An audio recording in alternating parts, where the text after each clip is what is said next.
New video here today. This is my VIOLETTE Bordeaux fig, and as you can see, their latex is pretty dry. I went out to check it because it was raining. I didn't want it to get ruined. As you can see, the eye there is pretty tight. So I'm going to take it, split it open here, and see what goes on. Oh yeah, that looks nice and moist. Classic of the jam being right up the center of it, the red.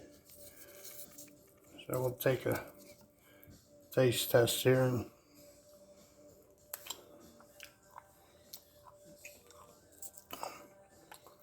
man, I'll tell you what, that's absolutely delicious.